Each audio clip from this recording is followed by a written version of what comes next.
Welcome, all you wiretappers out there. I'm back here in my studio, but you might notice it's a little bit different in the background. I'm on the fourth floor of an apartment. I downsized to an apartment out to the suburbs. I lived in Midtown for the last 25 years. And decided to move away from downtown, and it's been pretty nice so far. I've only been here about a week.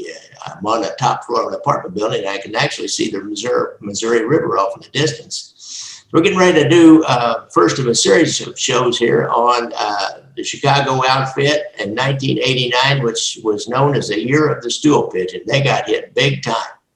Before we get started with my guest, don't forget to hit me up on Venmo, join our Facebook group, Gangland Wire Podcast. You can give me a PayPal on my website. Venmo's real easy. Send me an email, give me some suggestions about anything that you want me to do in the future. If you hit me up on Venmo or PayPal, I'll put you on a list to join in the Zoom call that I do periodically with other podcast supporters. Now today I have my good friend and a guy who's actually been kind of a part-time co-host off and on for the show,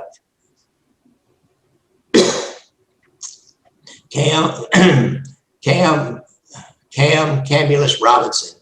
And along with Cam, we've got his friend and another Chicago outfit expert, Paul Whitcomb. Welcome, guys. How you doing, Gary? Thanks for having us.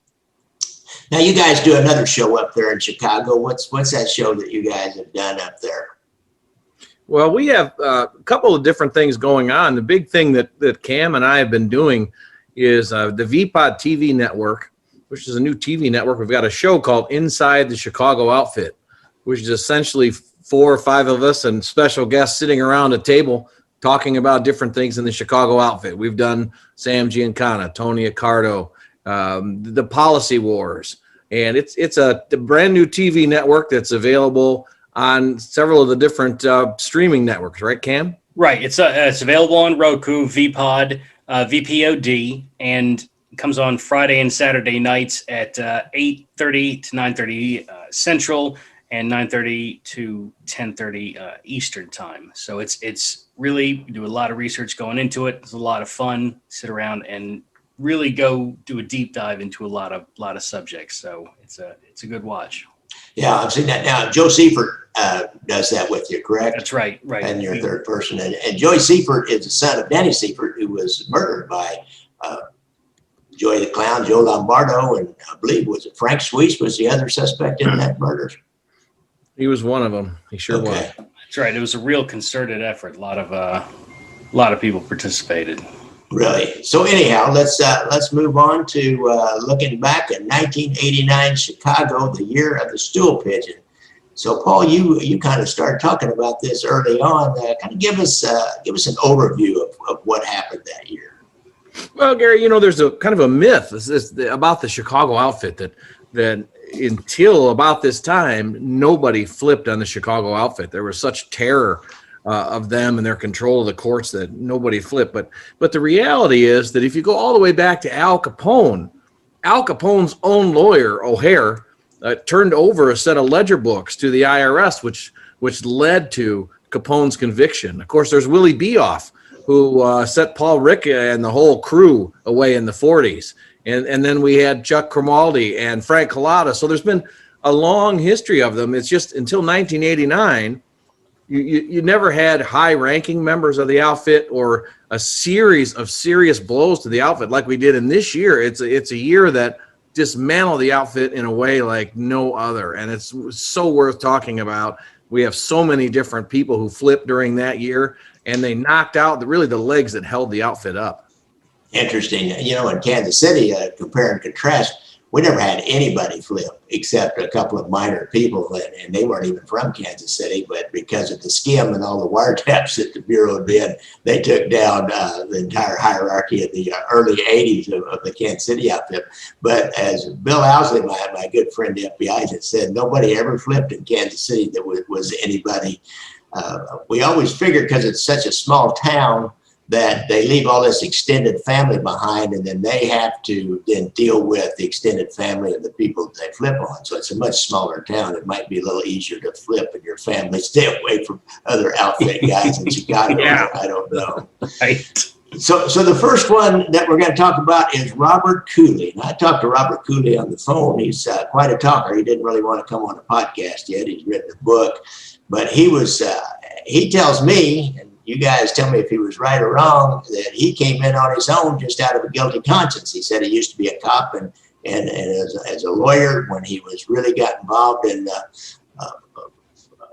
taking bribes and passing bribes along to judges, that he felt so bad that he came in on his own. What do you guys know about Robert Cooley and his initial coming in? Oh boy, who knows the heart of a man? I can't say for sure, Gary, other than I'm really skeptical that a guy goes along for all these years as a corrupt lawyer, an outfit lawyer who was involved in setting up all kinds of corrupt trials, and all of a sudden he says, gee, I just can't be a part of this anymore. How do you draw the line in that kind of scenario? I'm very, very skeptical of that description, with the caveat that, of course, I don't know what's going on in his mind, but I don't think people ever change. How many years were you a cop? Did you ever see anybody just on their own say, gosh, I'm going to be a good guy now? No, I don't. Cooley wasn't somebody on the periphery. He was sitting down to eat with these guys, high-ranking guys, low-ranking guys, street guys. I mean, he tells stories, and if half of them are to be believed, I mean, he was with killers. He was dining out, having coffee, having dinners. So, as Paul said, the guy might have had a clear change of conscience. I mean, he might have gotten religion late in life. Who knows? But it is kind of a romantic story to tell about oneself, but it would be a rare one. He may have, he was a big time gambler, and he may have had a huge gambling debt out there. That may have played a role. Yeah, really. So, Paul, tell us about, once you start out, Paul, tell us about kind of how important was he? What was he able to give the FBI? The thing about the Chicago outfit that always made it so much more powerful, and it's related families, Kansas City, Milwaukee, Vegas, was that they had total control of the city power structure. The courts and the police belonged to the outfit. So if an outfit associate was accused of a crime, the outfit could go to people like Cooley and make sure that the sympathetic judge got the case, and that judge got an appropriate gratuity, and that they walked so that there was no consequence. The system allowed the outfit to operate with impunity from the justice system, and it made them stand head and shoulders above any other organized crime family because of that impunity from justice. And that's what Cooley potentially could have taken away during Operation Gambat and the other related ones, Silver Shovel, and the related prosecutions that brought down judges and clerks and bailiffs and put a huge, huge, irreparable dent in the political control of the courts. Yeah, now that Operation Gambat that Paul mentioned, that was an acronym or a shortened code name for the investigation around Cooley, or using Cooley. It was a short term for a gambling attorney because he was such a big gambler. He was in a lot of debt. He was in a lot of debt. Sure. So, hey, Cam, now tell us about him sitting down with people wearing a wire. It was probably there with, I believe it was Pat Marcy and I can't remember the other guy's name at the Counselor's Row restaurant. Right. I think, what Paul is saying is right. You can't have these street guys going in and just offering payment to judges. You can't have that bridge. You need guys like if you're going to pay off judges, and obviously that's necessary, and the outfit had those, you need guys like Cooley who are able to make that grift and who are able to ease, because judges don't want some street guy like Harry Aileman or Butch Petrocelli or Tony Spilatro coming in saying, here's your $2,500. We need a not guilty. So a guy like Cooley would go in. He could meet with guys like Marcy, and he could get his marching orders, and he could go in. He'd sit down with the judges, but yeah, he would wear a wire, and they knew to trust him. He had sat with these guys. The judges knew him. They knew he was the outfit representative, so they would speak openly in front of him. That was who you would go to get your cash payment from. And it wasn't like these were huge payments. When you look at the Harry Aleman trial, that was, what was it, $2,000? I mean, that was 10 grand. I'm sorry, yeah, 10 grand, Paul. But you look at, to fix a murder trial in a major metro American area, I mean, that was a big murder trial, and 10 grand. I mean, that was nothing to come up with all the evidence that they had in that trial.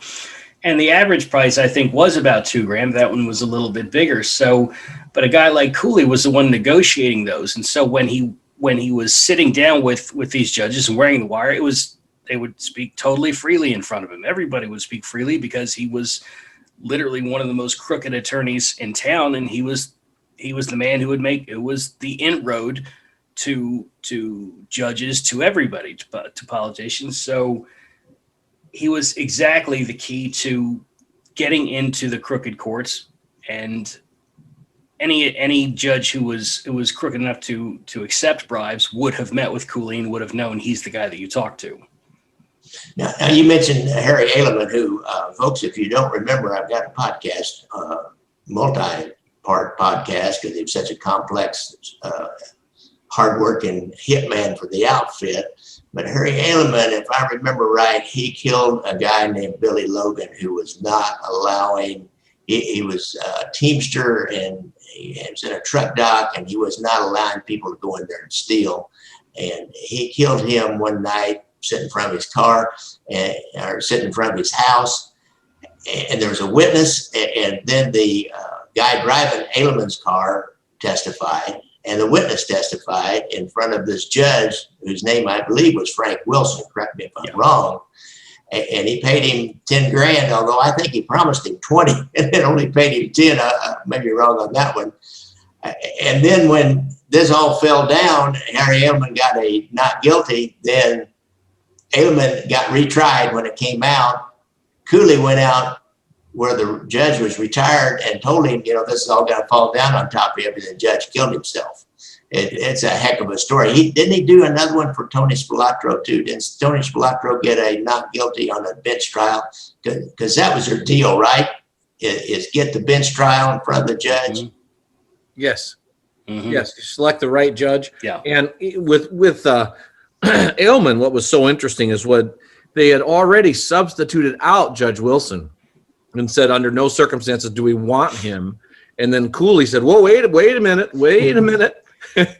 And they did the unprecedented thing of taking back that substitution as of right, as we call it, and said, okay, we'll take Judge Wilson. So sure, Spilatro benefited from that. Innumerable outfit guys benefited from it. Joey Lombardo was acquitted 11 of his first 11 trials. Wow. He might not have done it. Maybe he didn't do it. You're jumping to conclusions, Paul. It's not fair. Yeah, really. Got a bias against Italians? Yeah. There, I'm trying to think about race. As a paisan, I can't abide by that. So the outfits guy, Pat Marcy, was he the first ward councilman? Yeah. Committeeman. Committeeman. Fred Rohde was the alderman. Right. Alderman. Okay. And then they met at this Counselor's Row right across the street from the courthouse, these guys, and kind of held court. And that's where Cooley, I believe, made a lot of his deals and would meet people over there. And I believe the Bureau put a hidden microphone at the particular table that they were sitting at, and a busboy found it on them before they got a chance to get anything. You remember that one? That's true. That's absolutely true. You've been there, correct? Yep, absolutely. Oh, is it still there? It's not there now, but I've been there, yeah. Interesting. I know here in Kansas City, right across from the courthouse, there's always a restaurant bar that mob guys would hang out, and other professional criminals and the prosecutors and the judges that like to drink when they'd have their lunch and kind of connect, hobnob with different people, and defense lawyers and cops and agents, and everybody would be in there at one time or another. Very similar thing. You'd see Pat Marcy in there, Fred Rohde, and they would do their business at their table at Counselor's Row. That was their office. All right, well, let's take a look at Betty Toko.